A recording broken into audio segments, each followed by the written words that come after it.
রীতি মনে মনে ভাবে, যদি সে আর মেহরাবও এমন করে বিয়ে করতে পারত তাহলে কত ভালো হতো। কিন্তু ওর আব্বু কি মেনে নিবে এই বিয়ে? রীতি আর বাবাকে ভালো করে জানে।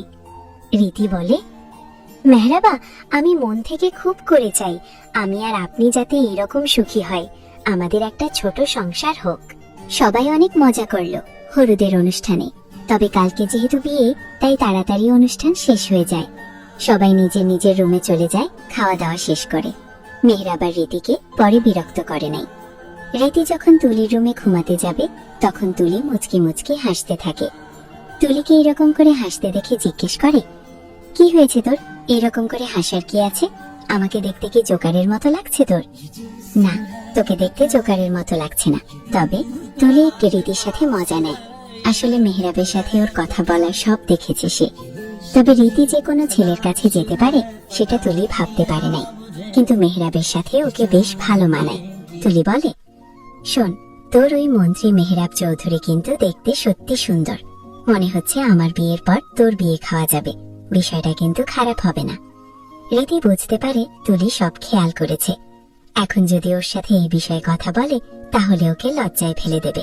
তাই বেশি কথা না বলে একটা হাসি দিয়ে বেডে শুয়ে পড়ে। সত্যি কি মেহরাব তার হবে না? শুধু একটা স্বপ্ন হয়ে থেকে যাবে? মেহরাবও বেডে শুয়ে এইসব ভেবে যাচ্ছে।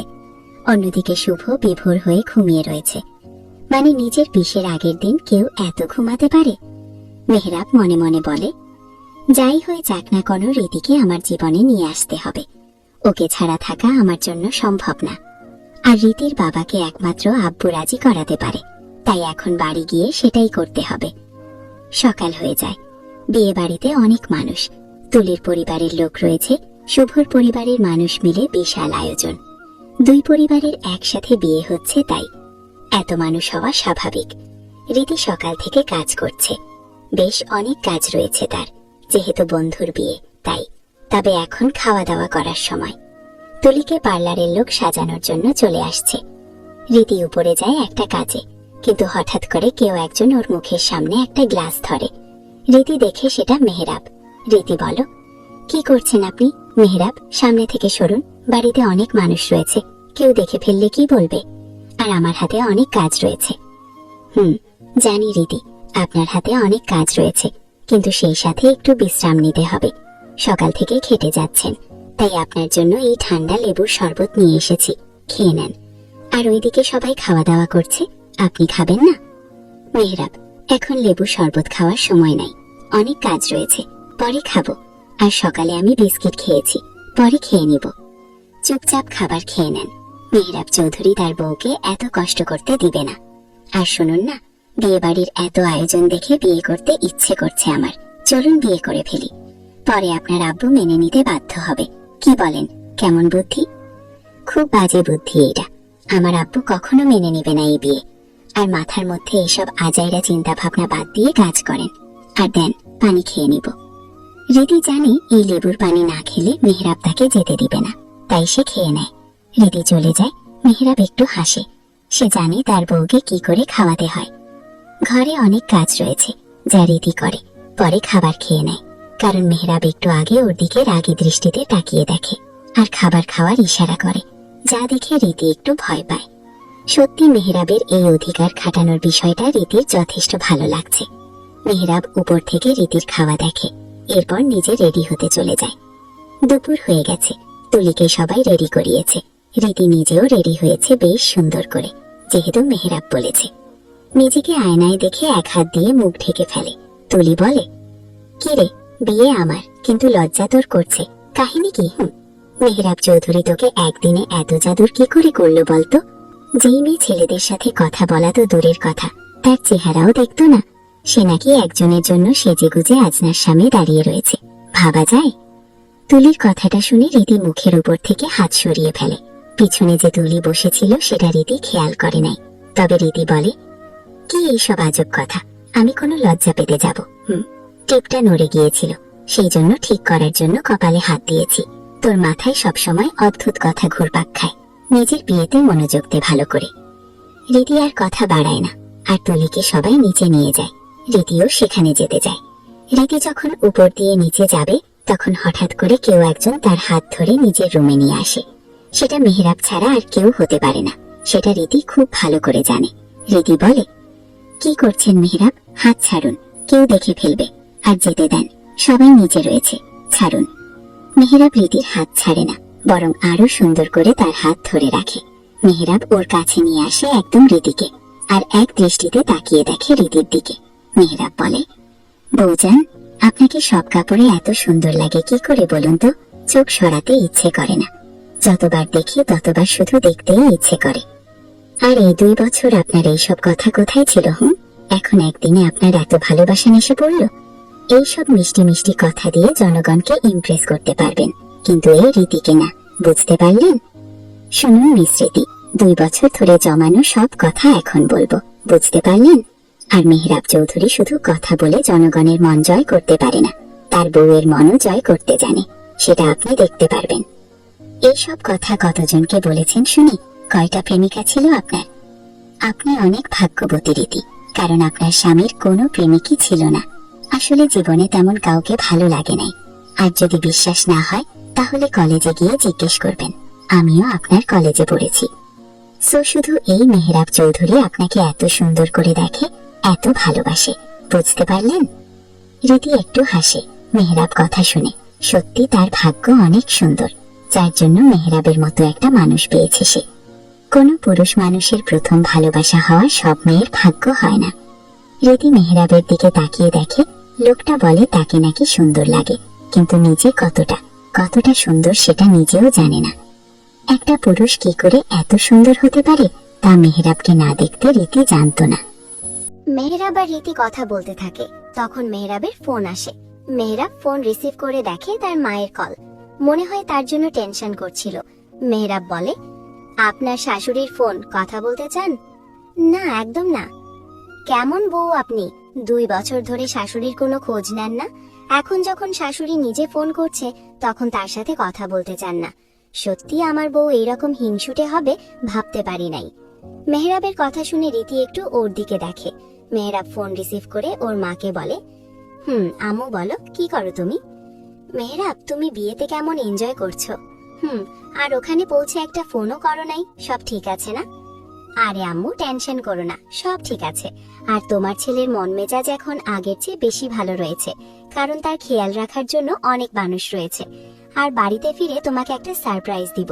অবশ্য আব্বু আরো বেশি খুশি হবে বিষয়টা জেনে। কি সারপ্রাইজ নিয়ে আসবে? সত্যি কি বলো? আরে আম্মু, সেটা আসলেই দেখতে পারবে। এখন ফোন রাখি, বিয়ে বাড়িতে আমার অনেক কাজ রয়েছে, পরে ফোন করব। আপনি আম্মুকে মিথ্যা কথা কোনো বললেন? এই বিয়ে বাড়িতে আপনার কি কাজ শুনি? কিছু করেন নাই আপনি। এই যে আপনাকে সময় দিচ্ছি, এটা কি কম নাকি? একজন আদর্শ স্বামী হিসাবে সবার আগে নিজের বউকে সময় দিতে হয়। আর বাসায় ফিরে গেলে নিজের রাজনৈতিক কাজে অনেক বিজি হয়ে যাব, তখন কি এত সময় দিতে পারবো?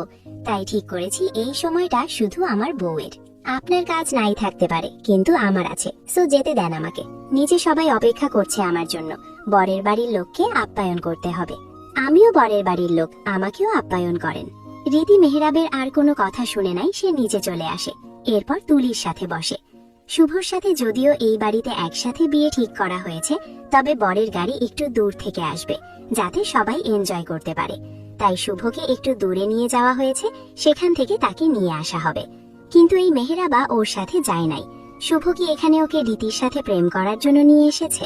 শুভর গাড়ি রিসোর্টে পৌঁছে যায়। আসলে খুব একটা বেশি দূরে যায় নাই, তাই তাড়াতাড়ি চলে আসতে পেরেছে। সবাই বরের গাড়ি এসে পড়েছে বলে চিৎকার করতে থাকে। রীতি আর তুলির বাকি কাজিনরা সবাই শুভকে নিয়ে আসতে যায়। বিয়ের দিন বরের গেট ধরতে, তার সাথে মজা করবে, এই সব না থাকলে কি বিয়ে বাড়ি জমে ওঠে? রীতিরা সবাই বিভিন্ন মিষ্টি নিয়ে শুভকে বরণ করে নেয়।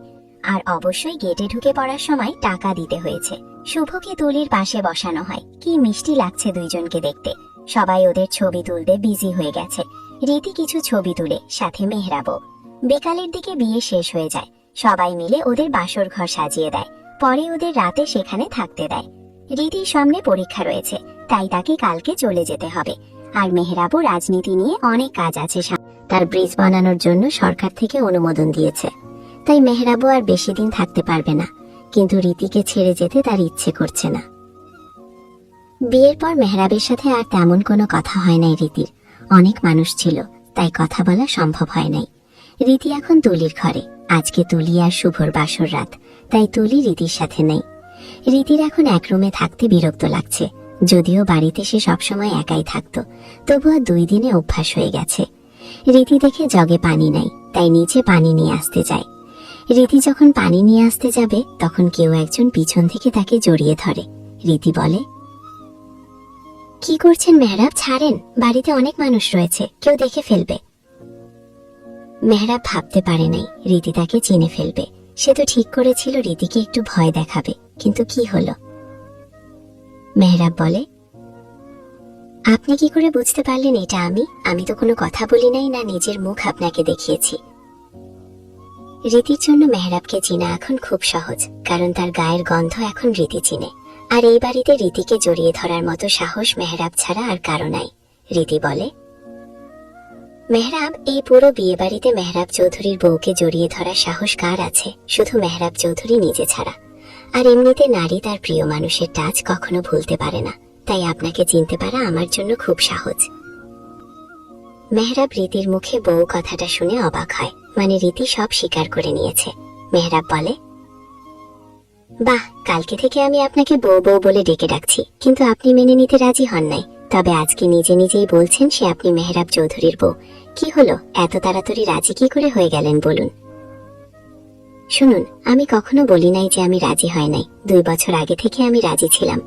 আব্বু যখন আপনার ছবি নিয়ে এসে দেখিয়ে বলেছিল ওর সাথে তোর বিয়ে হবে, তখন থেকে রাজি হয়ে বসে আছি।